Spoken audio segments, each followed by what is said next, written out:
gentlemen n'olunaku olwaleero nze buli lwonda babanyamawulire mapya gabagatuse Kojapata is my name. Olunaku olwaleero era tuli wano waliwo interview waliwo akapapula kakudeo speed nga twetaaga babawusasi naye mukama nga bw'atali yanguzi mu bantu bonna bana abantu be bayiseemu era tugenda kubabuuza legiti bajulira ddi ani yabakonakitize era bo bakikoze batya okuyitawo katandikire si obugamba kizazi obulamu bugamba ki amanya gwani laloyo wategedde otya nti gino legiti obadde ogimanyiyo abadde simanyi naye waliwo kyali wange yatambulako yagenda sawo ali amudabu yangamba nti waliwo legiti gendayo wajjafulako yampadde reference tusanyuse kulaba kakati akakodyo kemukozesezza akakodyo ki kuba abantu mubadde bangi mukuliridde mukoze muti mundoza yange oba kati nga nze sisobola gamba nti kabadde akakodyo naye jaswakuwa katonda eyakikoze ekitegeera kubanga tubadde bangi naye era batulonzemu babiri bukazi nekyali waggulu kitegeera kubanga abasajja bodasika kulabulabi mumanyiganye nawono baleero lwe mulabaganya tata tusanyuse kulaba amanya bwana ngenda kugera olulimi lwemanyi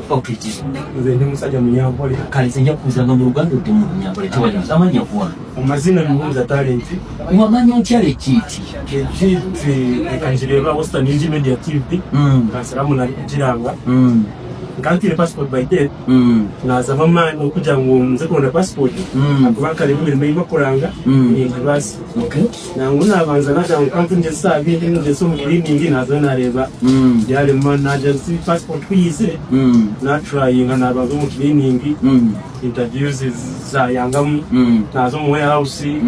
interviews za yangamu paka kuinde ibaretire bouncing bakaja mu benda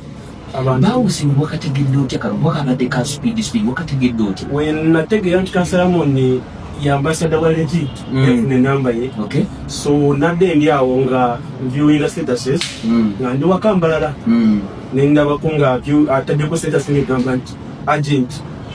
netaaga babouncer e Dubai nga salary 5 million in for 2.5 million mugambawo nasitegedde zadde essaawa emwezi akawungeezi netinyinawo saa mukaaga ez'ekiro nengamba nokutuuka saa 12 nga ndi ku office zanezo okubeera saa 12 abadde ku office bandabye kwegamba nanzenga ekintu nkyagala ate nga nkinguliramu tolina nguzi yonna gy'okozesezza okabya